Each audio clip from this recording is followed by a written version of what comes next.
Welcome, everybody, to another episode of Needs Some Introduction.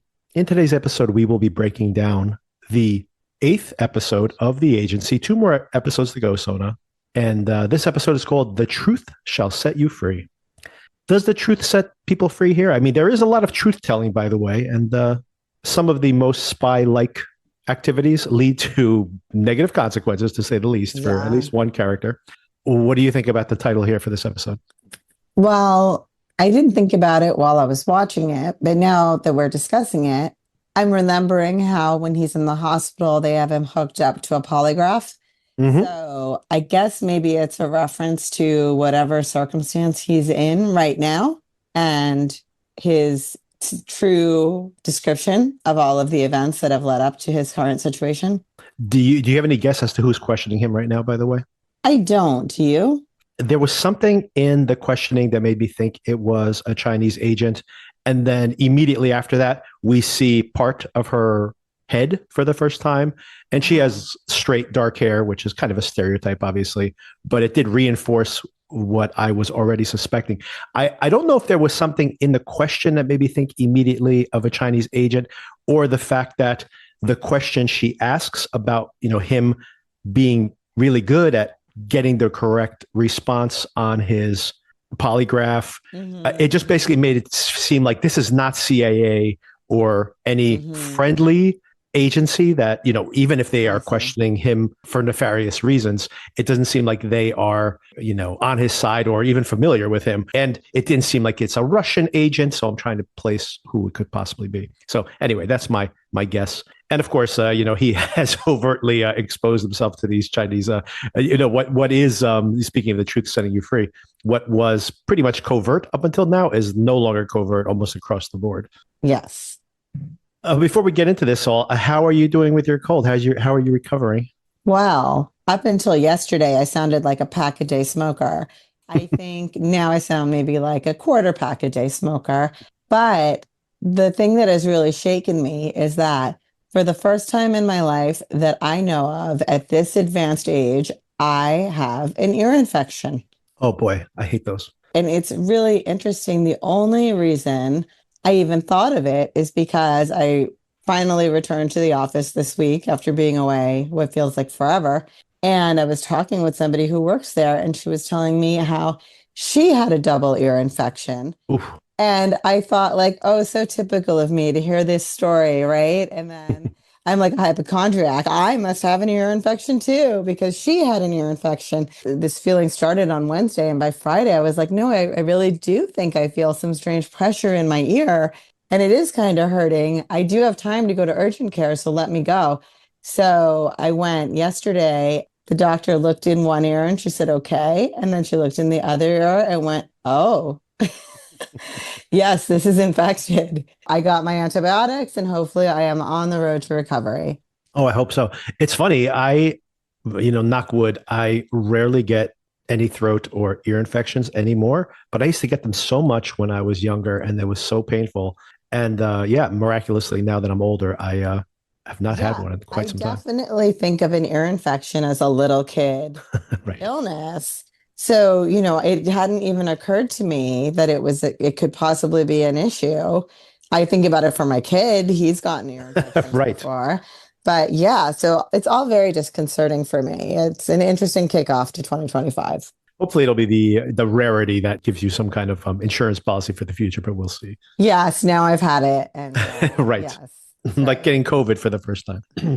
Another thing to mention here, of course, is we actually have a pretty large listenership out in California and concentrated in Los Angeles. It's our most populous center of listenership in the US. And of course, our hearts go out to the people who are losing their homes out there. So and awful. Hopefully this thing will be tragic. under control soon. I mean, now that the planes can get up in the air and it looks like they're starting to contain it, but the fire is so large now that it's going to probably take at least another week. And of course, there's going to be a lot more damage along the way for them to be able to put that out. So really horrifying. Maybe they'll get some more rain and that might help them soon. And I have a couple of animation recommendations for you, Sona, that you might want to watch with, and this is for the audience in general, two films that I saw just this week that people might want to watch. One is available very easily on Netflix. This is certainly going to get an Academy Award nomination for Best Animated Film. This is, if you're familiar with this brand, it's from Aardman. It is the claymation Wallace and Gromit films and short films. And I've been watching these films since the 80s when the first one was nominated for an Academy Award. Just 5 minutes, someone making a claymation movie with these two characters in it in his basement, and ended up getting an Academy Award nomination. And of course, the brand has grown since then. And now they're on Netflix. They do the Shaun the Sheep movies, which are also very entertaining. My daughter's grown up watching all this content since it was familiar to me when I was younger. They just made a Chicken Run sequel, which was just okay. I was a little disappointed with that one, to be honest. And now, of course, the most recent Wallace and Gromit movie, which is very entertaining. It's very sweet. The actor who played the owner of the dog, the Wallace character, just passed away this year, so we won't be seeing more of this, unfortunately. And they've announced that they will not make them without him. But it is a beautiful send-off. And for people who are not familiar with this is very family-friendly. The dog is a mute character. The buffoonish inventor owner of the dog is, very funny, clueless, and smart at the same time. It's a very entertaining dynamic between these two characters. And there's a bunch of short films you can watch. I think all the short films are available on Amazon Prime. And now there's 2 feature-length films, by the way. One of them is called Curse of the Were-Rabbit, which is a Halloween watch for me and my daughter every year. And so this is a very entertaining series of films, very family-friendly. And yet, if you are a film fan, there are scenes that are copied from like erotic thrillers, from Hitchcock movies, from film noirs. There's also like action sequences that are from the Terminator movies. And so if you are a film fan, there are all these Easter eggs that you're like, oh, I know what they're doing there, but completely family friendly and really fun to watch with the kids. And another film that just won the Golden Globe for Best Animated Film, which is available to rent this week, is a film called Flow. And speaking of making a film in your living room, this is I forget, he's from one of the former Soviet nations, is someone who animates movies in his own living room using just off-the-shelf animation software. And this is an incredibly beautiful film, also completely wordless, by the way. It's called Flow, and it is about a cat who is basically just roaming this countryside, and there is some kind of flood happening.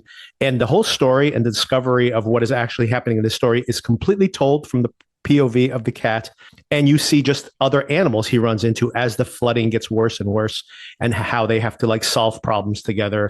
And it is absolutely beautiful. It makes it sound like it is just this tiny story. It actually becomes an epic story by the end of it. It's truly remarkable, and just visually, just absolutely one of the most stunning works of animation you're going to see in the next few years. And just the thought that someone just did this, and with very few resources.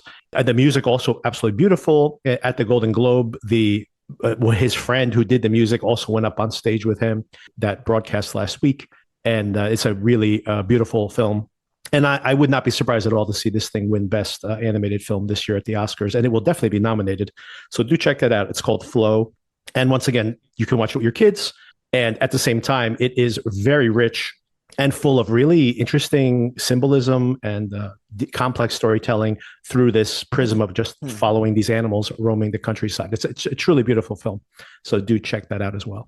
And of course, just some show notes for the near future. Sona, we have Severance 2 coming. It's coming. It's so close. I just published an episode this week where I had all my theories on my rewatch of Severance. And as I was recording it, by the way, I came up with even other possible theories and things like that. So I know you haven't done that kind of deep analysis, and you probably don't want to. I know the kind of want to, but you are very good at figuring things out in advance. So I did what I started doing back 3 years ago when I was analyzing the characters' names, and I found some really interesting discoveries just in doing that for the rest of the characters as well. Anyway, that episode's in the feed, so check it out if you're curious. Sona, are you ready? Have you rewatched any of season 1? I'm not ready whatsoever, but I'll get ready. Oh, and of course, the one thing maybe I'll put this right at the top of the episode. I have a public service announcement for anybody who is listening to this and is thinking, I'd love to watch Severance, but I don't have Apple TV Plus. 2 things. First of all, Roku. For those who aren't familiar, Roku, of course, used to be a DVR, a device you would buy for the house. But It's also just an app. You can just go to Roku.com and they stream content there, even original content. Well, by chance, they are currently streaming the whole first season of Severance for free on Roku. So check that out. That's the first thing. Second of all, if you did buy a Roku device, maybe for Christmas, you get Apple TV Plus free for 3 months. Third of all, if you have any new Apple devices, you automatically get Apple TV Plus for free for 3 months. And maybe along those lines, by the way, the most recent time I got Apple for free was because I didn't even think about this. I had bought a new flat screen TV. I installed the Apple TV Plus app on the smart TV, just installed it. And as soon as I installed it, it says, hey, you got 3 months free of Apple TV Plus because they counted the new device I bought, not an Apple device, by the way, it was an LG, but they counted it as a new device. So I'm like, awesome, 3 months for free. But Sona, I'm burying the lead here. If you go to Best Buy right now, all you people out there, if you go to and you don't have Apple TV Plus, this is, go to Best Buy, search for Apple TV Plus subscription, and you will find an Apple TV Plus 3 month subscription that you can put into your shopping cart. Put it into your shopping cart, everybody, and then go to checkout. And the price of that 3 month subscription is $0.00. You don't even have to buy anything else. It's $0 for 3 months. It's just sitting there in Best Buy. I tested it this morning. It still works. I don't know how long it's going to last. So if you want Apple TV Plus for free, so you can watch Severance, because it's only 2 months, by the way, so you'll be able to watch the first season and the second season. And hey, any other Apple TV Plus shows you missed out on, you get it for free for 3 months from Best Buy. You don't even have to buy anything else. You could check out with a $0 in your shopping cart and you get a digital coupon for the service. Amazing. But I also have to gently tease you that you just referred to buying a flat screen TV, which completely shows your age, because I don't think there's any other kind anymore. Yes. I got a flat screen TV. I should have said I got an OLED TV because the technologies do vary. But yes, nobody's buying the old tube TVs anymore. I hope not anyway, that the 400-pound ones. Sony Wega. Do you remember that? Oh my God. Oh my God. That thing was so heavy. Oh my God. Remember when we had friends who had that house and they had a giant projector TV and it was a giant cabinet in their living room? It was just, yeah. That's the old school technology. Those TVs used to weigh, 400, 500 pounds sometimes. And now they weigh ounces. Well, I'm exaggerating, of course, but you can easily pick them up. One person can pick up one of these these flat screen TVs easily. Even nowadays. I can pick up a TV now. Exactly. Even the newest ones. This is the first OLED we had, the one we got this year, and it is much lighter than the old school one that we had. Practically a sheet of paper. Okay, so the truth shall set us free. We kick off this episode immediately following up on last week's episode. Of course, Martian admitting that he is not named Paul. And what do you think about this scene? How do you think Samia took the news here? What I was processing while I was watching this was this feeling of, dang it, she really is not a well-developed character at all. I mean, she seemed to be really surprised, genuinely surprised by this, and trying to process everything and having, some of the anger you would expect someone to have, first at being deceived in this way, and second at being asked to kind of turn on your people. Yeah. But my greater overriding feeling was disappointment that she was much less dimensional than I was hoping she would be.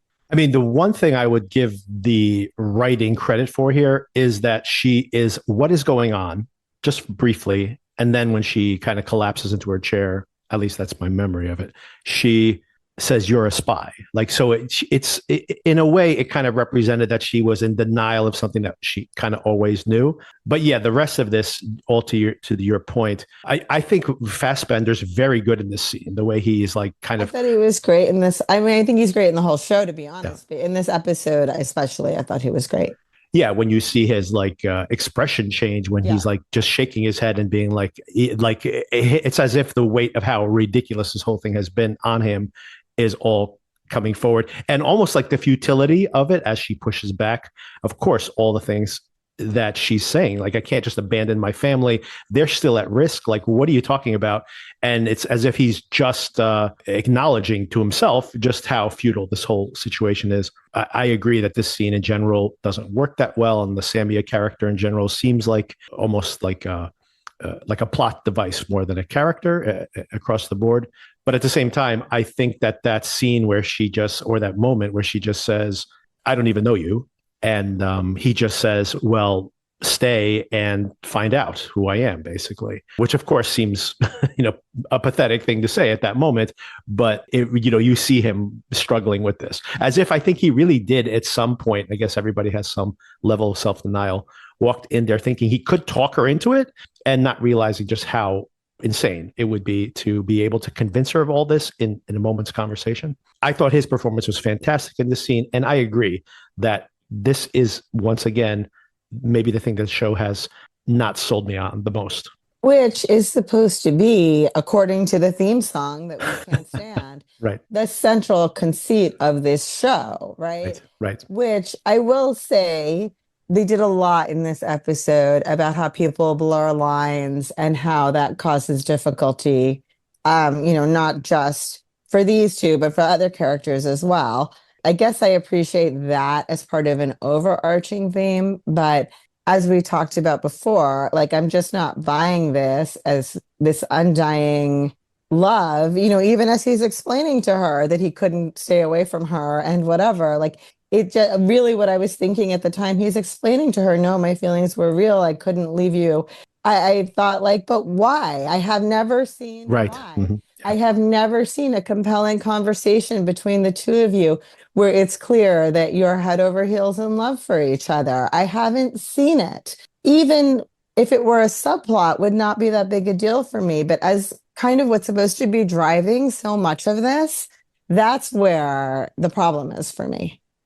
Yeah, and I think that on the one hand, it is the construction of the series where, of course, we are, first of all, juggling many plot threads, and second of all, dealing thematically with the unknowability of these people, which makes it very hard to sell a romance. Those are like kind of opposite requirements in the writing of the show. But to your point, I think they could have fixed this. All we needed to have was, let's say, one half of one episode where we saw their romance in full flight back in Ethiopia or Khartoum, wherever they were back in that flashback. If we had seen a convincing sequence like that, we need that as context. I mean, all we really have as the context for their great romance is that really beautiful, and this is, I think, in the pilot episode, that beautiful flashback to them making love back in that hotel. But that, I think that's also either in that same scene or adjacent to it, when he tells her that he has to leave. So even that is kind of tainted by the fact that it's just like he's always on the way out, always being shady with her, always, being duplicitous with her, and like inviting her to a hotel room and then flaking out on her at midnight. All these things do not make you feel like she's going to throw her life away to be with him, right? It just doesn't seem to make any sense. Yeah, like 2 or 3 scenes where they talked about their childhood, or I don't know, like something stupid, cook dinner together. I don't know, something that made me feel, when you watch a couple that has chemistry, that you just enjoy watching them interacting with each other, right? Right.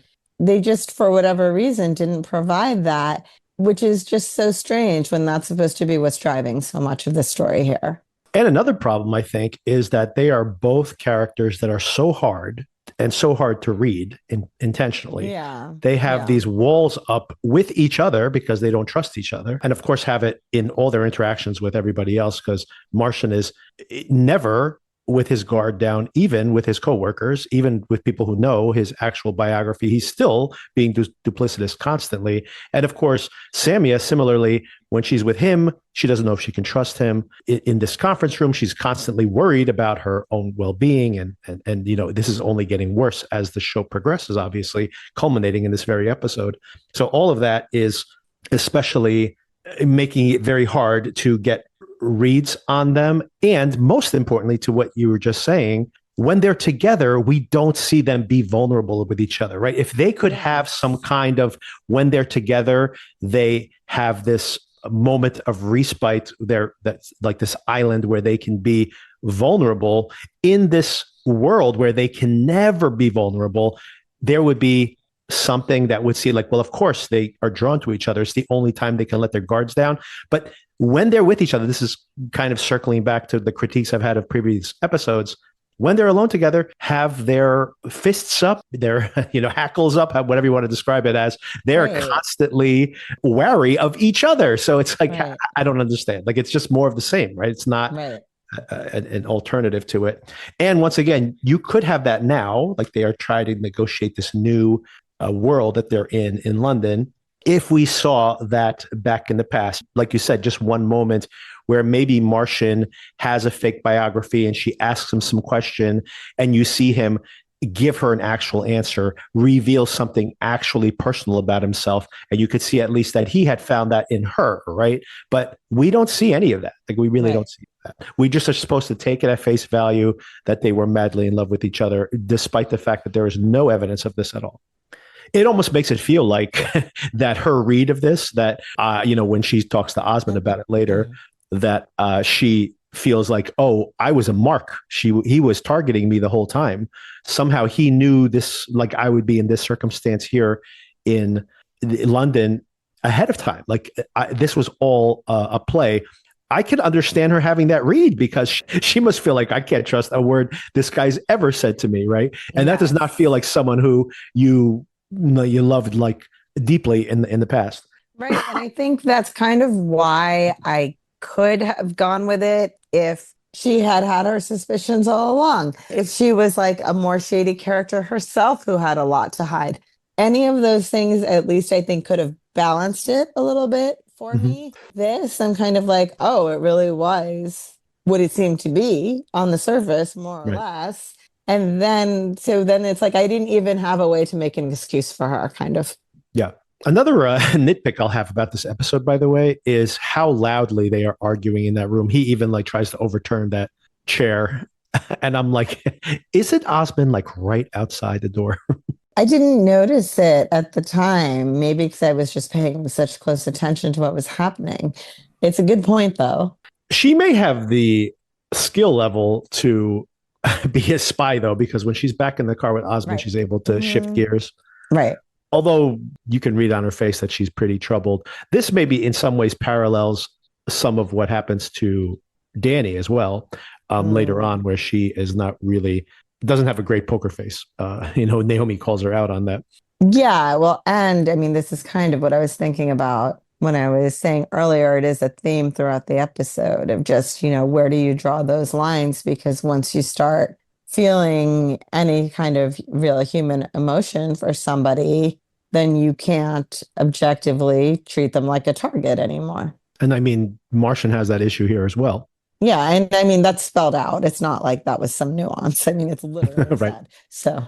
Yeah, like we'll have much more to say in those regards later in this episode when we get to the Danny storyline specifically. And the other storyline, who I'm going to completely forget their names, involving the secretary, where it's the opposite, very cold and calculated. And here's the deal. This is what we're doing. And if we lose someone, so be it.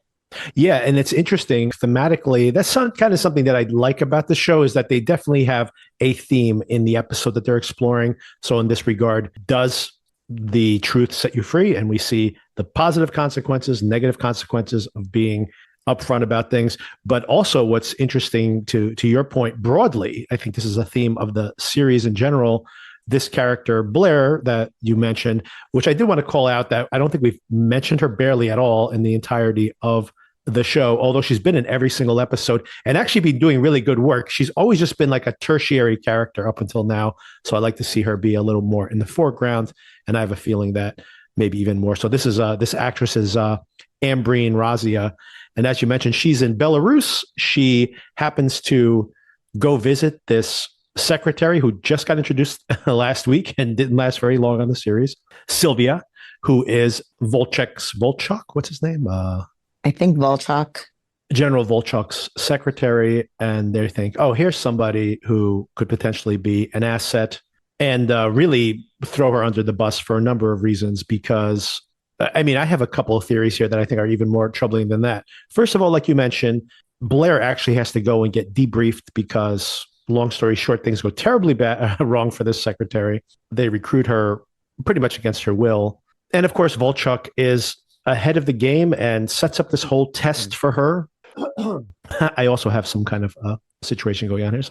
Sounds like it. It's the time of year, honestly. It is. This whole sequence is pretty interesting. First of all, they ask, are there any things that we could, anything that he carries on him all the time that we could obviously place some kind of tracking device on or monitoring device?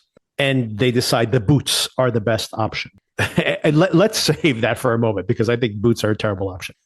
I mean, here's the thing. What I didn't understand, and maybe this is particular to me, but when I wear something day in and day out, oh, absolutely, you have a sense of like, yes, right, what it should feel like. And yeah. Shoes, especially, are such a specific thing as far as how they're broken in, right? And what they feel like on your feet. I feel like I would notice right away if there was a pair of shoes I wore every day and somebody replaced them. I think I would definitely know. Yes, this is my biggest complaint about this episode. By the way, this might be a completely moot point, because as soon as the whole sequence plays out, he invites her, sets up the situation. He literally is naked except for his boots. So it's like gives her this perfect opportunity. When she swaps the boots out, he immediately sticks his head out of the sauna and goes, oh, there's something different about you. What is it? Oh, it's your hair. Yeah, your hair looks good. And of course, this whole interaction happened in the hair salon in English, but who knows? He might have it monitored. He might have a spy in there. Someone who worked there might have just approached him. And not only that, he's probably ahead of the game here, because this is just my thinking. If I had a CIA operative in my grasp, literally days away from handing him over to Putin himself, I would assume that the CIA already knows what's happening, right? Like my alerts would be set so high, my sensitivity would be set so high. I would be looking for, I would just assume, the CIA has basically infiltrated everybody currently. I mean, he says to her, the exact words were, have you done something? And then there's a lull. Different with your hair? Right. So, yeah. And I also want to say, this is neither here nor there, but the basket that she's carrying in that scene, I have the exact same one, and it's from Target. Well, yeah. So I don't know if she shopped at Target. Well, Target's international, so maybe they're in Belarus. Who knows? Maybe.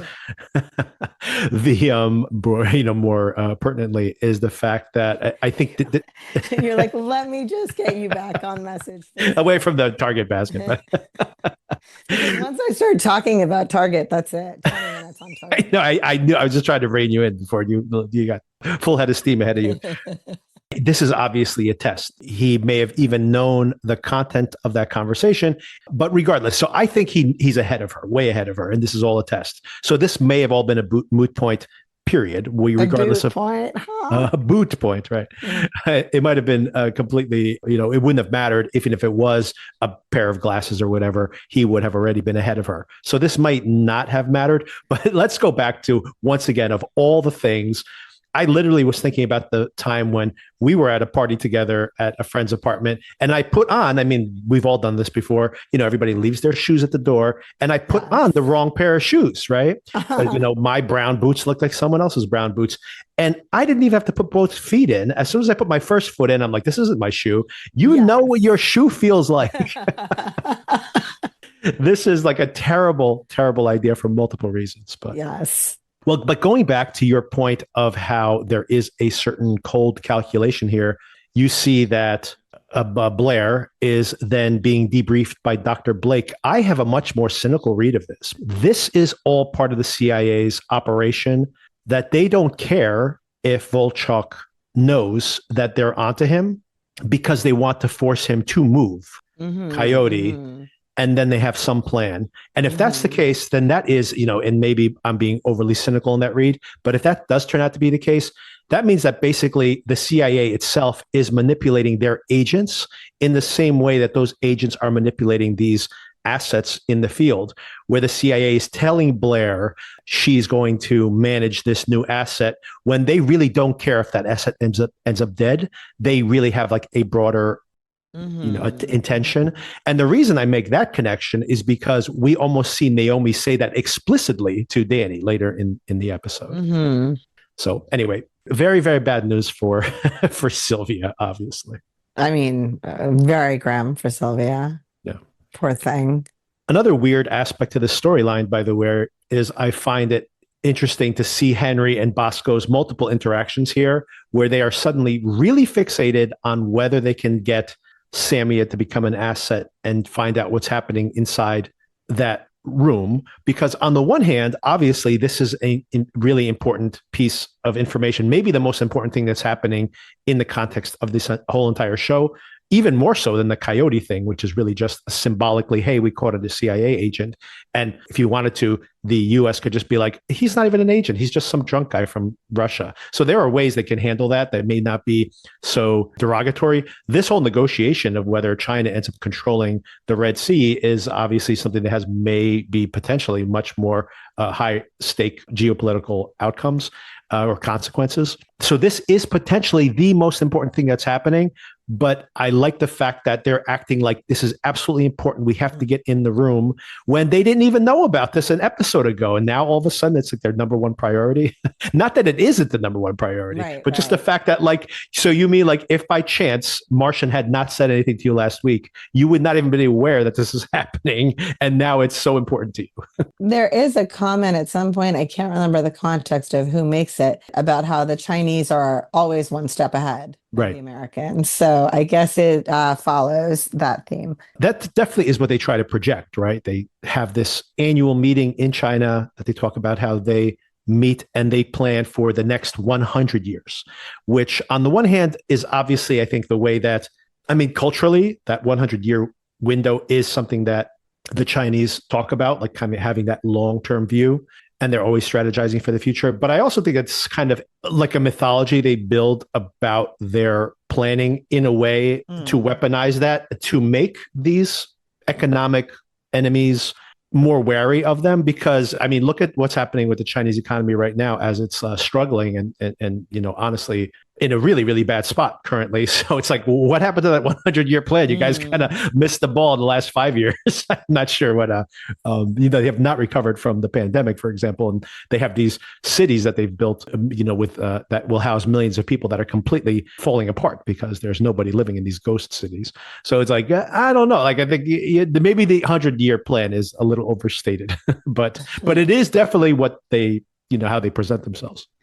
All right. I do want to talk about like truths and non-truths throughout the course of this episode, but one of them, maybe the shadiest character on this whole entire show emerging as it is Papa Paddington here. Oh yeah. Mm-hmm. Hugh Bonneville. And I always forget the character's name. It's Richardson. So, okay. So Richardson, this UK operative who's popped up, you know, just popped up in the middle of the season, just having a casual conversation with Martian out on his patio, and Martian lets slip, not slip, he intentionally tells him some of what's happening here. He then shows up the very next day at CIA headquarters as if he's the source of this information. And Martian is immediately like, whoa, what is going on with this guy? And then he shows up here and he's just like, hey, look, I'm just letting you know what the Chinese are up to.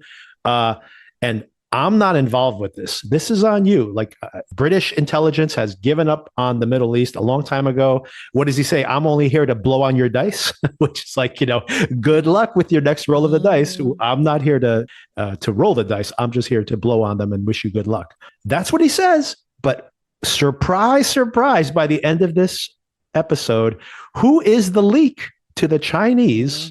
It's he himself. And I actually found this a really great twist, because I'm thinking like, whoa, what's his game? He's playing everybody right now, right? And then of course, via him, we really have to think about the British Secret Service itself. What are they up to? Because they are obviously hosting the CIA in this building and potentially monitoring them, monitoring the Chinese. And it's as if they are pulling strings, but never the center of attention. So I really found this really interesting. I still don't know how it's all going to play out, but I thought this was a really clever twist, that when we're thinking about like, how is this information passing back and forth? And it's the British agency itself that might be doing it. It's pretty a surprising turn of events. I thought it was a great twist. And I thought also, I don't know if you felt this way, I was surprised that it felt like there was very little fanfare around the reveal. Mm-hmm. Right? Like it was just very matter of fact. So casual. Right. Yeah. Yeah, he's just there, looking at these like Chinese artifacts. But the reason I bring him up is exactly for what you were saying before, the Chinese in general and their positioning about, being ahead of the game all the time when potentially they're ahead of the game because they're getting this additional information. But I found his perspective really interesting because it's as if he's saying to the Chinese agent, we, the British, have all these Chinese artifacts, which of course the Chinese are angry about. They complain about this, that there's a lot of their culture that is in these museums in the West. He's making it sound like, oh yeah, that's how it was at one time. And it's still like that now, right? Wink, wink, as in he's acknowledging the fact that the Chinese have the upper hand in this situation, obviously. But I still do think that the Hugh Bonneville character, Richardson, is actually playing the Chinese in some way. So I do, even his performance saying, well, you guys hold all the cards now. Even that I think is part of this manipulation that's going on. And I'm really intrigued to see how it's all going to play out. It's interesting, even they bring this up a few times, just to close the circle on that, what might be happening among the Chinese, that they talk about how these pirates in the Red Sea have attacked multiple times these Chinese ships. And the Hugh Bonneville character, also Bosco, presents this in one of those meetings where Dr. Blake is there, like you mentioned. I'm like, why exactly is Dr. Blake in this meeting? So many meetings that, I think she's there as a device to voice the human, compassionate side of things so that gets said out loud so they can have that conversation. But yes, strategically speaking, it makes no sense in an industry that is very much about being on a need to know basis. Right. Why this lady is in so many high security meetings. And the funniest part about it is I had mentioned, I think just in the very last episode when we were discussing this, yes, she's in some meetings, but there's certain things they are keeping from her. And then in this particular case, Bosco shows this footage of the pirates invading the Chinese ship. And he's supposing that now the Chinese are coming to send reinforcements to protect their ships, which of course is a way to hide a military action, right? So they're reading it this way. And by the way, going all the way to the final conversation, Richardson says that to the Chinese agent and he goes, we're not involved with that. And he's just like, whatever, right? So no one trusts that that's the case. So that's all kind of tying together. But going back to the Dr. Blake situation, I find it so funny that she's there and I'm like, well, she doesn't know everything that's going on. And then Henry's just like, well, we got this Chinese agent. I'm just like, so even the stuff she's not privy to for being in the room, he's just telling her like they trust this woman a lot. Yes. And she just has this, at least in this episode, she just has this vaguely horrified look for the entire episode. Yes, they're just filling out all these things that are going on. And she's like, what is going on? It's like she's literally thinking like, this is above my pay grade. And I wish I didn't know any of this. Well, they have a unqualified trust in her, which I find very funny. They probably trust her in this show anyway, in the context of the show. They're trusting her with stuff they probably wouldn't tell Martian to his face. And it's kind of funny. And I'm like, okay, she could just know everything about everybody, apparently. Right. So. All right, let's talk about Naomi and Danny.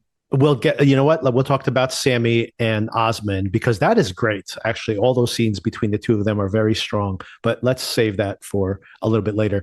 Let's talk about Naomi and Danny first. This is some truth telling here for sure, and a lot of obfuscation on Danny's part, obviously. So first of all, Naomi reaches out to Danny, says, how are things going? I scared off. Danny tells her that she's scared off that first guy. But now, of course, this woman, Rose, who's become an actual friend of hers inside of the institution, she believes that Rose is ahead of her. So Naomi goes, well, okay, well, what do you plan to do about that to discover whether she is competition for you again? She invites her over. They drink a little. She asks her directly. And Rose says, yep, indeed, she has gotten the offer to go to Iran and she's going to take him up on it. She could have at least, by the way, when she brings up the fact like, hey, would you go if this was you? She could have told Rose, are you sure? Maybe, isn't it kind of dangerous out there? She could have at least pretended to, instead of being like, of course you should go. That's a great opportunity. I mean, that is what a friend would say, but I don't know if it's really doing what she's hoping to accomplish there. Yeah. Unless I guess, she's thinking long term that, of course, if she decides to stay behind, she could have been the supportive friend the whole entire time. So that is, it's one way you could read it. I thought maybe it was setting up that when she is eventually asked to go, she's already said that she would jump at this opportunity. So Right. the friend will Yes, it would all make understand. sense. Yeah, it's true. Yeah. Yeah, it would play better if she's saying that, oh, it's too dangerous, I would never go. And then, of course, she jumps at it. It would make her Right. seem duplicitous after the fact and could potentially have some detrimental view of her cover story in the future. So, yeah, maybe. I guess that all plays out. And then you see her, this actress is actually very good. You can see, and kind of transparent, her facial expressions, to be honest. So maybe not great for an agent. Good for an actress, not great for an agent. Because you could see the wheel spinning on her face where she's like, oh no, what am I going to do now? And then she's like, let's go out and party. So they go out, they dance, they drink, they make out, they definitely take MDMA, and then they do lines of, I don't know if they're doing Coke or Special K, but quite a concoction, quite a night these girls are having, I got to say. Yes. I would not mix all those things together, to be honest. This is a very interesting moment, by the way. In the bathroom, she says, tell me something personal about yourself. And what she comes up with is the fact that her mom, she has multiple sclerosis, right? Is that correct? Yes. And let me just clarify or add some color. She says, what makes you happy? What makes you sad? That's right. Correct. It was first like, yeah, tell me something I don't know about you. And then she drills down by saying, like, what makes you sad? And that was the fact that her mom is dying and wants to euthanize herself, but she's getting pushed back from her family, which is more devout and worried about. Obviously, suicide is considered a serious sin. I mean, in many religions, but in the Catholic religions, in this particular case. So she reveals that about herself, but some bad spy work, I think, the fact that when she says, well, you tell me something about yourself, Danny, and she says nothing, like you got to be ready to back up your something. Yes. Yeah. I mean, make it up, right? Say like, oh, my uncle went through the same thing. He had cancer. And you know what I mean? Like you got to be ready to say something. You can't just sit there and be like, smirk at her and walk out of the bathroom. So you could see that Danny has some learning to do still, for sure. And that gets more pronounced over the course of this episode, I think, honestly. And this culminates with Naomi takes Danny to go see her mother. She really surprises her with this. This honestly is insane what happens here. I have a question for you. We talked about how is the Iran story, and I could be 100% wrong about this, and I have not seen the original series, so maybe I'm completely off the mark on this. But I'm wondering more and more so, because you mentioned, like, how is this Iran thing going to dovetail with the rest of the story? If at all, right. If at all, right. We only have 2 more episodes to go, and I do not think Danny's going to be on a plane to Iran next week. I don't believe so. I have a theory, and tell me what you think about this, that none of this has any consequence at all. This is all Danny being tested by the agency. Does that make sense to you? We have already seen them overtly test her once, right, with the kidnapping. Right. So, yeah, it could be that before they put her in a situation where it's really going to matter, they're kind of running these drills on her. Imagine this guy is just the professor, and the cover story is that he's attached to the Iranian government in some way. Makes sense on the surface. And now, for example, if they beat her up and she shows up at work and they're like, oh, this is really suspicious, especially if he's like an insider in Iran, and they start asking, hey, we've heard some chatter. Is there anyone in your group that could be suspicious? And he'd be like, well, that Danny girl, this thing happened and that thing happened, and everybody around her fell by the wayside, and then she ended up coming with me to Iran. Like, all these things could be very suspicious, and it's not to say that that's not how the agency would do this. It's just that, would you trust her when she's completely untested to potentially blow an operation? So that's what made me think that, like, this is all an illusion. All of this is just a test for her, and these people are earnestly playing their roles because they don't know what's going on either, right? It's like the perfect type of test, right? Where she thinks something's going on, they are not. And then, of course, if she starts to overread their behavior and starts to suspect too much about these people who are not involved at all, then the agency will be like, well, that's a ding against her too, right? I don't want someone who's paranoid. I want someone who's accurate. Right. So anyway, I think could all be an operation, or I should say a test for her. Fair point. Do you think they're snorting cocaine or MDMA? I mean, not MDMA, what I'm talking about, or Special K. I mean, the kids now do Special K. They don't really snort cocaine, but I don't know if I would want to be doing Special K at a rave. I don't know if that's my combination that I'd go for. Dude, I am the last person that has an answer to this question. Like, it's wild and crazy to me if I have like wine and a cocktail on the same night. So liquor and beer mixed together is way too much. yeah, I don't know. All I can tell you is that there was an explicit reference to MDMA. That's all I got. Those are the tabs, though, that she has, which I do not think she got from the bartender. I think she had them with her. I agree with you there. Before we get into the Naomi scene, which is so important to this, I do want to talk about the fact that while they're out partying, Martian comes home. Poppy's there with her latest friend, oh my gosh, her study partner. There were more naked men in this episode than there have been in the whole rest of the series.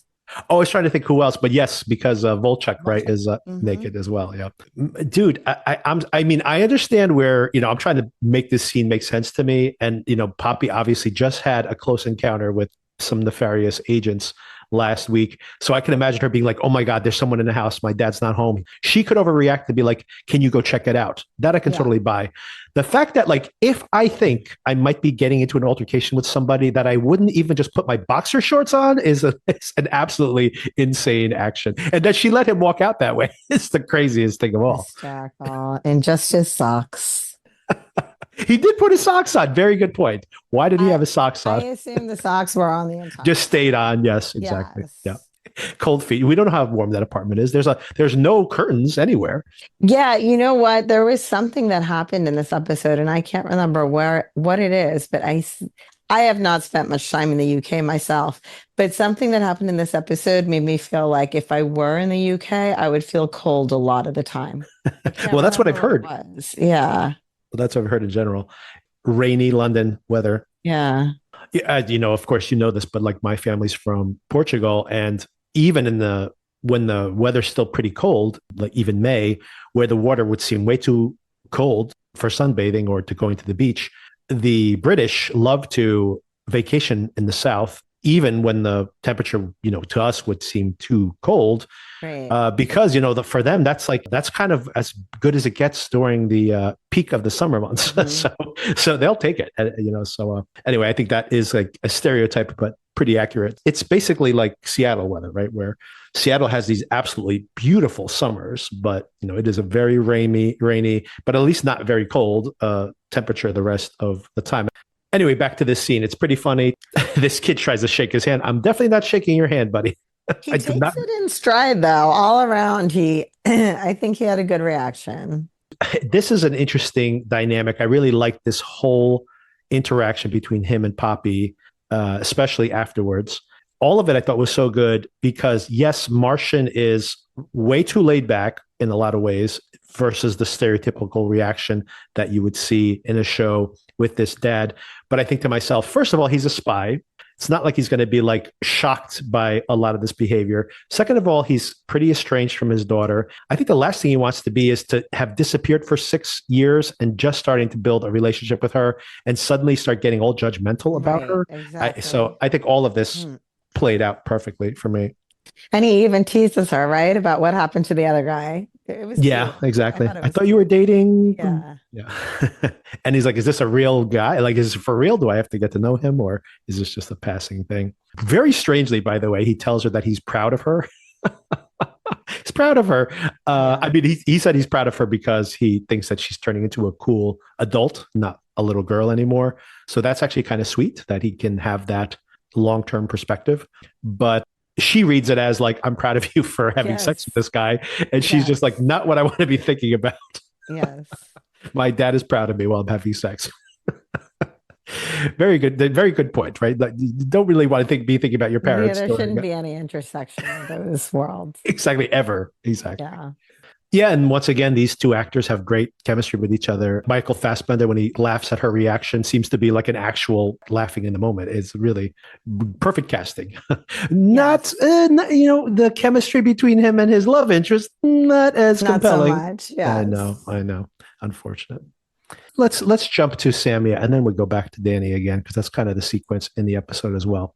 Samia goes back to the negotiation table, proving that she is not actually some kind of double or triple agent at this point. It's just like the weight of all of this. By the way, there's this argument between the Sudanese and I don't know the geography of that area, unfortunately, who are refusing to negotiate in English, and all of this, the tension in the moment or whatever, she passes out. And then the truth shall set you free remains to be seen if this is true or not. But she does tell Osman everything when he goes to nurse her elbow in the bathroom. Apparently, she hit her elbow when she hit the ground, and she tells him everything. Oh, before we move on to the content of that conversation, I do want to mention, of course, on monochrome alert, the purple outfit. Beautiful. Yes. I did wonder if maybe you have to rewatch the show in this case, if this is, I'm thinking about like the color wheel here.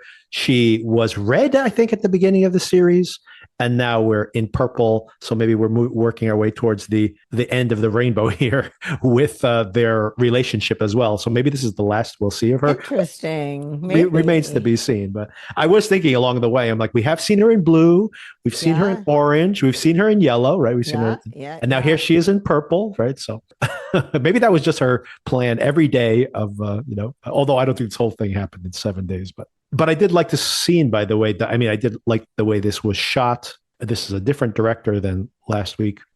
I did like to see her looking at herself in the mirror, and the way her face is like split in half. And of course, there's this whole decision she's trying to make in that moment as to whether she goes back to her old life, whether she starts a new life. She decides to come clean. She can't trust Martian. I think this is legit, by the way. The way she presents it to Osman is not only does she tell him everything, obviously truth telling here as a theme in this episode of television, but beyond that, she also couches this in a way, and I think this is true. She is playing this out as the CIA has been watching me. Somehow they knew I would be here doing this before I even knew. And Osman doesn't push back on her saying like, no, you're an operative. I know. Osman goes, they knew everything all along. Like he takes her side. And I think this is actually sold. Surprisingly, this worked for me. Sold in this moment that Osman, all of this protectiveness he's been doing towards her hasn't been antagonistic. He wants to protect her for real. I think he has feelings for her. Honestly, I was shocked at how much Osman came through for her here. He did. And I bought it. That's the other thing that was surprising. This could be such a convenient twist. I think it's in the performance. This actor is very good. I told you, I just saw him in that, in a very different role, a Big Pain. Yes. Mm-hmm. He was so good in that as well. A very different role, obviously very tender type character. But here you see him soften towards her, and I bought it as if the show is trying to tell us for real that he's trying to protect her. Later on, when he tells everything to the people who are managing this negotiation, they say, we'll take care of everything else. You just take care of the girl. Take care of the girl sounds like a threat, but that is not what Osman is planning, right? Osman is planning to get her out of there and put her somewhere where she can be protected. Yeah, I was really surprised and impressed. And I liked this development of Osman's character, that he really does want to look out for her. It's Darfur, by the way, that those other people refuse to speak English. Yeah, and he's worried too. He's obviously worried for her. He's worried for this entire negotiation. This goes back to the conversation she had with Martian even, but then she's saying it here as well. She won't betray her people, right? She actually wants these negotiations to be successful. Yeah, this to me seems true to her character and what we've seen so far. I think it's also interesting to think about how the personal and geopolitics don't intersect. He obviously personally wants this relationship with her to succeed, and he wants to protect her because he knows that she may be in danger. So that's the personal side of things. But I think it's interesting how disconnected the personal and the geopolitical are, because she wants the Chinese to negotiate this accord, and it's the exact opposite of what the CIA wants. Right? So it's interesting how she is really caught in the middle of these two things. And once again, I think the themes, this is why I like the show so much. I think thematically that is really interesting and compelling, that these people who have personal entanglements may want geopolitically very, very different results. And then, of course, that the idea that you can somehow disconnect your personal and political beliefs from your actions day to day and as an agent is so preposterous.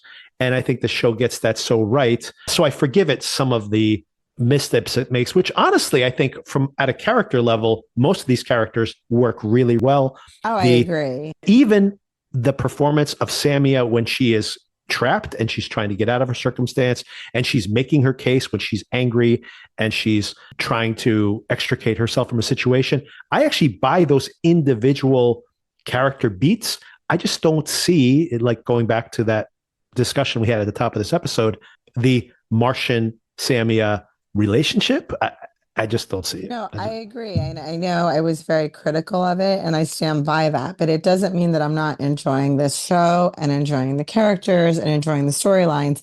I just see it as a very big weakness of the overall dynamic that they're trying to create. Yeah. Especially like you said, that, this is all about how love is blindness. Exactly. Don't subject us to that song every week if you're not going to back it up. If you're not going to back it up, exactly. It's so blind you don't even know you're not in love with the other person. That's how blind you are. You never even realize that you don't know anything about them. Exactly. Okay, so let's get back to one of the most fascinating moments in this entire season of show, honestly, the Naomi, Danny interactions in the car.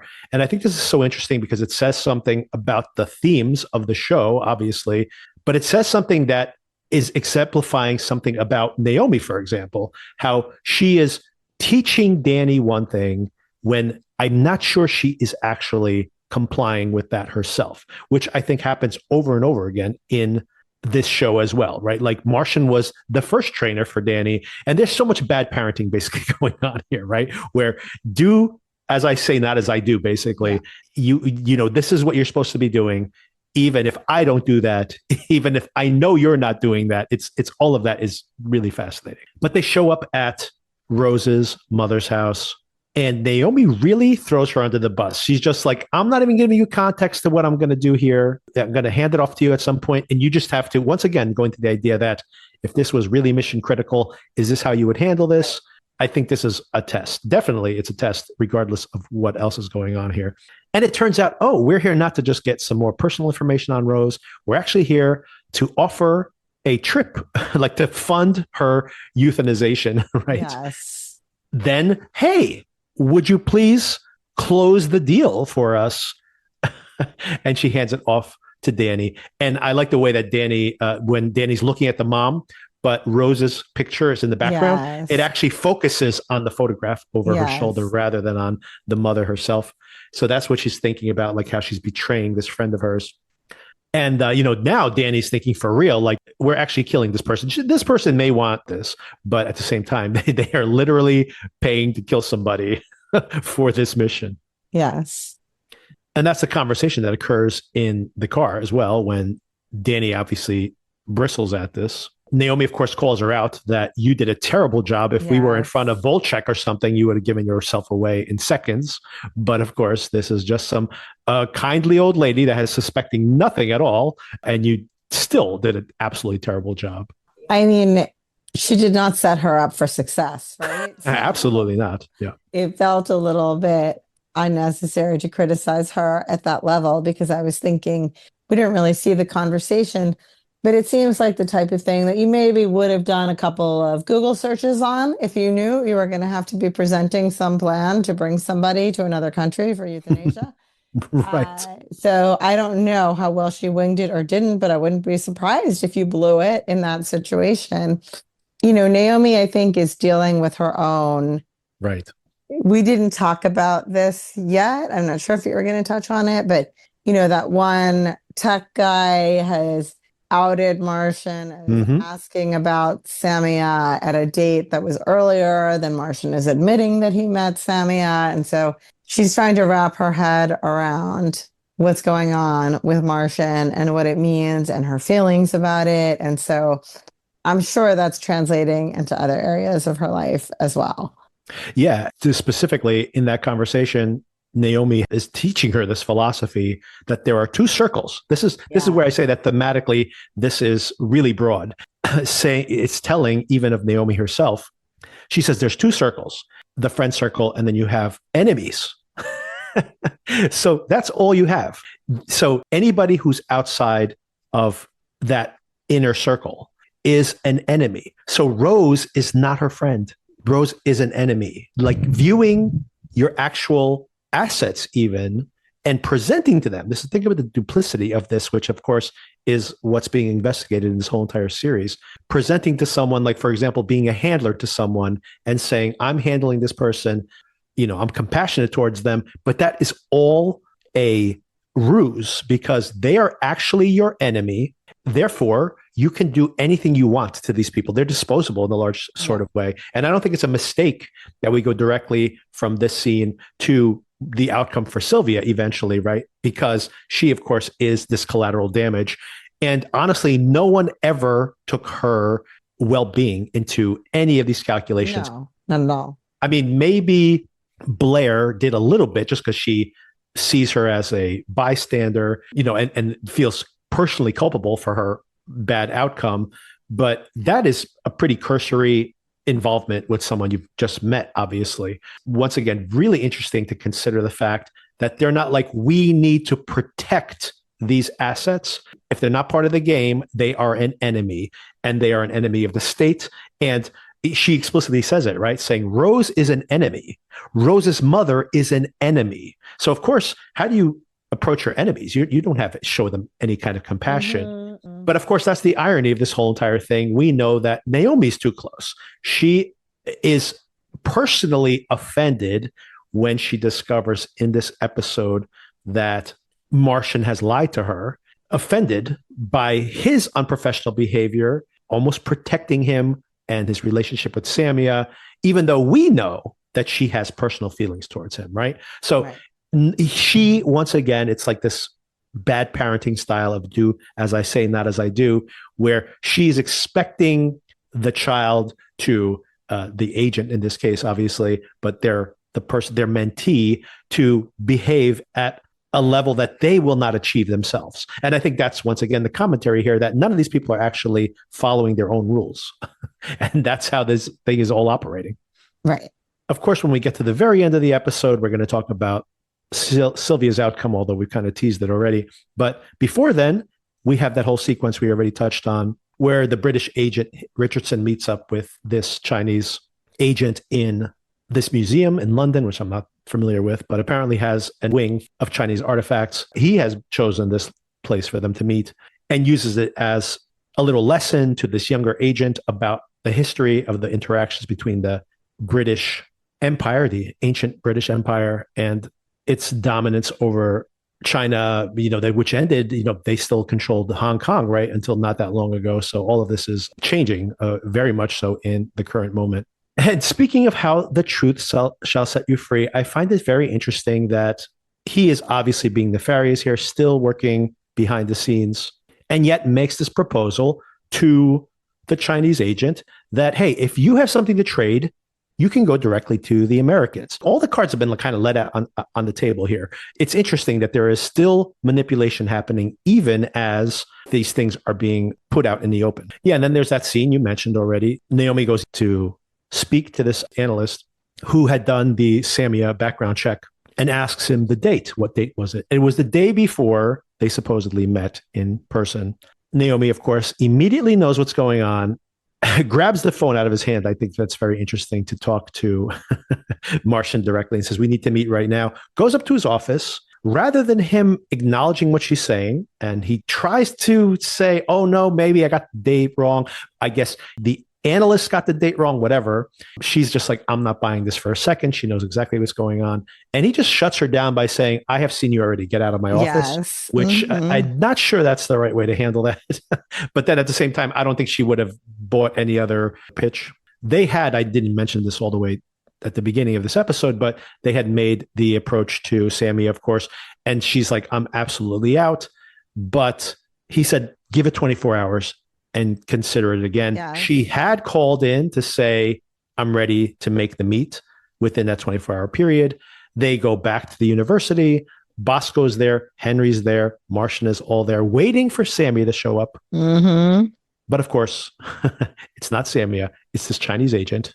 Basically says, hey, we know what's going on. We're going to make a negotiation anyway. And Bosco does say, well, I need some kind of quid pro quo, right? I deal with information. Do you have information for me? And of course, Hugh Bonneville, once again, pulling all these levers. The British agent has a USB that has the identity of 2 Russian agents that are currently working in the US Energy Department, and has given this to the Chinese agent as a peace offering for this very moment. Once again, he is coordinating all of this. Mm-hmm. And I'm not sure what his overall agenda is. Is he getting that information from the Russians? Who knows how complex this web of deceit might be. But I'm really intrigued to see how it all plays out. This meeting at this moment is all coordinated by him. He has leaked the information to the Chinese and now is giving them the information to negotiate this exit. Think about it. This is to have the Americans back off and allow the negotiation to continue. So what does the UK earn by allowing this negotiation with the Chinese to continue? I don't know what that answer is, but it is interesting that he is pulling strings, but once again, never in the limelight. Yeah, I don't know either what they have to gain. And it is just enough information, right? I can imagine. I was actually watching this scene thinking of the calculus on Bosco's side, for example, that what he might be considering. This is something tangible, right? If we have these agents inside of the US, that could be something that could have some very negative consequences in the near term. So here, I have this win. And then even if the Chinese negotiation is going on, and now we don't know where they're moving it to, we still know that it is happening.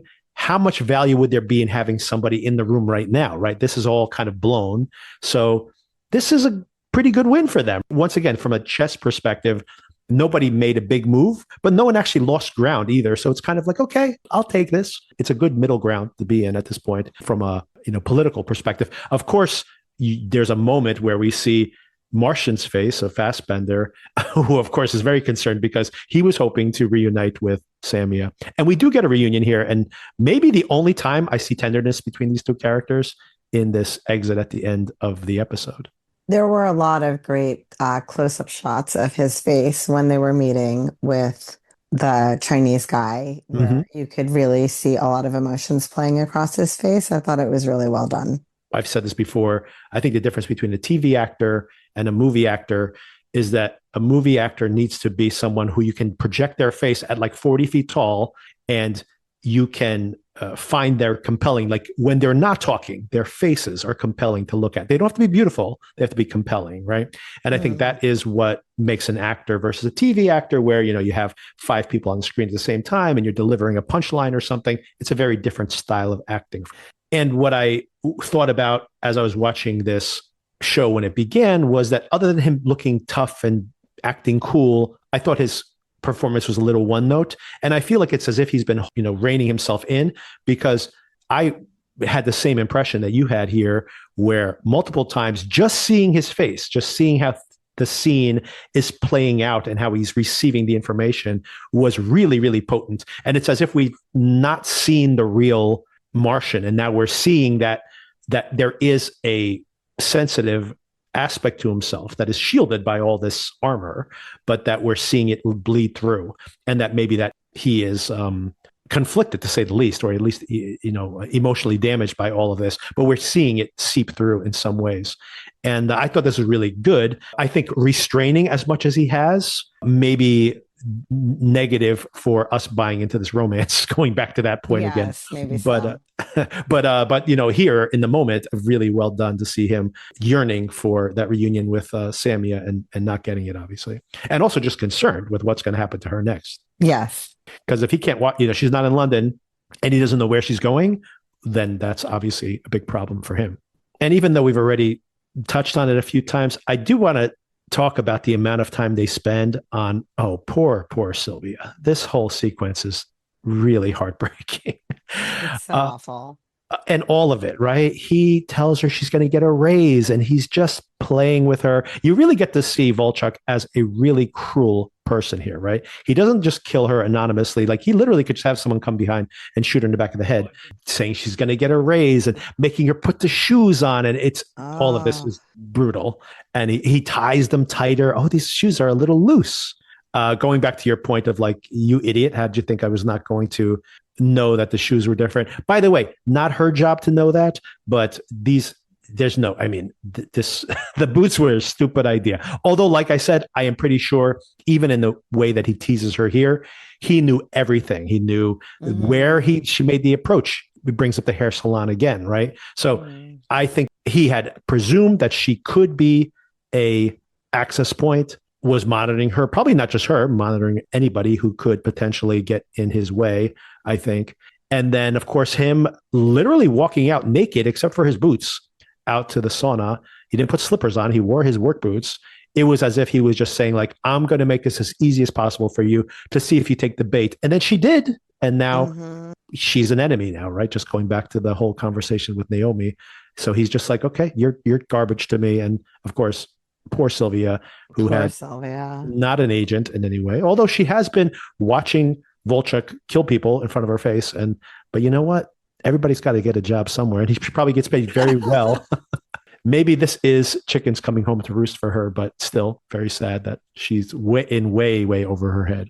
It was very grim. And of course, this is what is the impetus for Volchek to move Coyote. It's interesting to have Coyote under the burlap sack for a period of time. It was like, oh my God, does he have the wrong guy? But no, it is Coyote. We see the guy's face in the very final moments. But just the way it's shot, like where they will not reveal his face. I'm like, oh my God, it's the wrong guy. It's like, no, they're moving him. And by the way, that might have been the intention from moment one, right? That this is all a way to have him move him from that position. And maybe, Sona, maybe your favorite military trained doctor might make an appearance in the next episode. I'm kind of giving up hope. I'm pretty sure he's in this, by the way. According to IMDb, he is in 4 episodes, and we've only seen him in 2. So IMDb does have him listed for 4 episodes. And by the way, some of his teammates are also listed. So I do think we're going to see him next week or maybe in the finale. I have a feeling it's going to happen next week. The fact they've introduced these trained men on the lam behind enemy lines, and they're going to basically need to cross through this region. Those dominoes have all been set up, basically.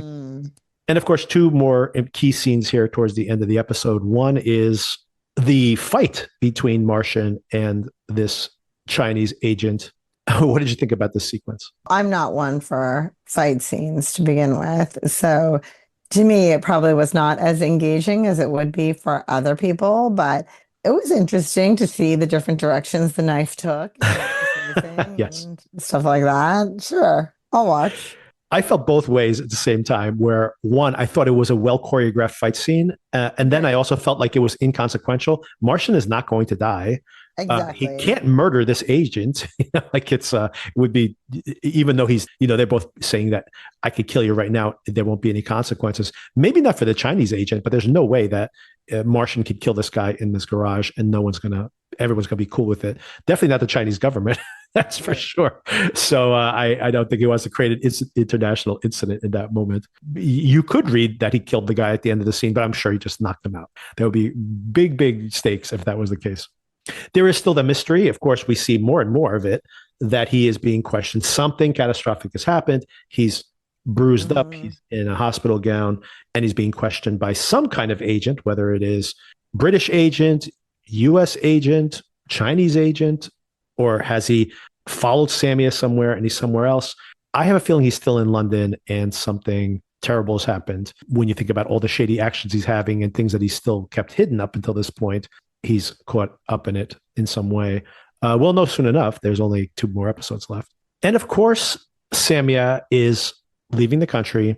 He's found out what plane she's on, meets with her privately. And I thought that this was a very tender scene for a relationship that doesn't work for me in general, that this was really a sad scene, this kind of final moments together. And I really do feel this might be their final moments together. Yeah, I agree. He even says that you can still change your mind. I can get you out of here right now. And she says, I can't leave my family behind. Right. I can't risk their lives. I don't want to betray my country. It's all futile. And once again, great face acting from Fassbender taking this all in. Yes. And then just a beautiful scene where they touch foreheads and then, it turns into a kiss. But all of that is really sad. She's leaving with, who is she leaving with? Is that Osman she's leaving with? I thought so, but I'm not 100% certain. I'm looking at it now. Yes, it is Osman. If he just turned around at that moment, he'd be like, what? He's here. What's going on here? Unless that is they're taking artistic license and that, he can't actually see out. It would be even funnier, by the way, if Osman turns his head and you see Fassbender dive to the floor quickly.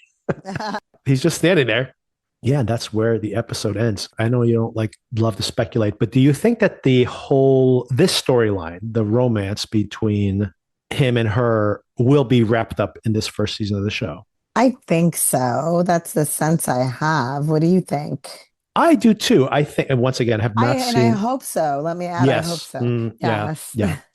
I mean, what I wouldn't mind potentially is, let's say she survives in some way, and this show does run for years, and I would find it very interesting if at some point in the future, because of the negotiations, because of what's happening between the Chinese and the Sudanese, that she's in some other role at some point and they intersect again. That I would find interesting, almost like your old life coming back to haunt you in a way in the future. That I would enjoy. What I do not want to see at all, that him trying to rescue her or something becomes the driving force for season 2. I don't want to see that. Right. I very much want to, and I think this is the way the French show was designed. I very much would like to see a new mission with these same characters dealing with new situations and building on the mistrust they might have for each other based on the things that happened this season. Really like traditional TV making, right? I would love to see that with this cast of characters. I think Naomi's a fascinating character. I think Danny's a fascinating character. I think Martian's a fascinating character. Even the secondary characters, I love Henry and I love the actor Jeffrey Wright in general. I would love to see Bosco more in the show. I like all these characters and find out more about them. Once again, what I come to TV for, right, is not for a isolated story, but for the characters and how they respond to different situations, how their alliances change over time. That's what you're kind of watching a long form story for. And I like all of that. And not only because the romance isn't really working for me that much. I don't want the show to spin its wheels to see if Martian and Samia end up back together. That's not really that interesting to me, to be honest. Agree completely. I'm 100% on board for season 2, by the way, just because I like all these characters. I want to know more. I would love to see Naomi in the field or something, trying to put some of these supposedly her beliefs to the test and how she fares, theory versus practice in a way. Her presuppositions about being an agent. All of this would be really interesting to me over time. So I'm very vested. Definitely want to see Poppy and his relationship, just seeing these actors together in general. It's nice. So, yeah, I agree. So yeah, all of that I'm looking forward to. But I do think that this romance is probably not going to be central, despite how blind love might be. Do they change the theme song? Say the same thing. We can only hope they will change the theme song in connection with that. I do hope that they do change the theme song, especially if the romance is not central to the show anymore. And this has happened, by the way. There is precedent where a show does change its theme song over time. Maybe they have a seasonal theme song. So we have just 2 more episodes to go, and we'll be discussing Severance this week too. Yet another thing to consider. Yep. Do you plan to watch any of Severance before then? I feel like on some level you're pleading with me. I think you might want to. Because this isn't the first time we've discussed this. And I feel like it's almost like a scolding parent. I'm like, help me to help you. Just watch the dang episodes.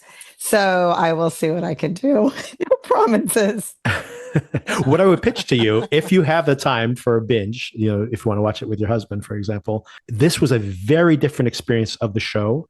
In a binge, it was so much fun. Every episode ends on a cliffhanger. You just click through to the next one. You forget about all these like really awesome cliffhangers that end every episode practically. Or literally every episode. Yeah. And like even the things that I know you didn't like the goats. The goats. When you go back, I mean, it's like literally the goats are 1 minute of 8 hours of TV watching. Understood. Yes. So it, like in the context of a binge, you kind of forgive those things way more, because I'm sure like if you watch The Perfect Couple or something, which we watched obviously here, going week to week on that show would have been absolutely excruciating. But as a binge, easy enough. All the rough parts kind of smooth out. But now I know the goats are coming back, so that's something. Yes, but they might just be another minute. They're just throwing them in there because there's so much speculation about the goats. Let's hope. All right. Well, we will know soon enough. I think I mentioned this to you already, but the entire season 2 has been presented. I've reached out to Apple TV Plus, by the way, in the past and requested, and I have not ever heard back. So I would love to be able to get those screeners ahead of time. But they didn't just show them 2 or 3 episodes. They showed them the entire season. On Rotten Tomatoes, the reaction is 100% positive. Amazing. And most important, the critics have said that they're just like Lost, for example, as they answer questions, more questions get raised. So the mystery deepens. But unlike, let's say, Yellow Jackets, for example, what's actually going on in the show and what Lumen's overall intentions are with this Severance is made clear by the end of season 2. So we're going to get big answers, but then of course, additional mysteries, I'm sure, along the way. And I do like to hear that, right? Because, my frustration with Yellow Jackets, for example, was that they spun their wheels a lot, introduced new characters, had new plot threads, and did not answer any of the central mysteries that were raised by the first season of the show, which I found very frustrating. We'll know soon enough. We sure will. All right. And do try to watch some of that show. At least the last couple episodes, I'd say. And all the previously ons. If nothing else, watch all the previously on sequences at the beginning of each episode. All right. I'll talk to you soon. Talk to you soon. All right. Thanks. Bye. Bye.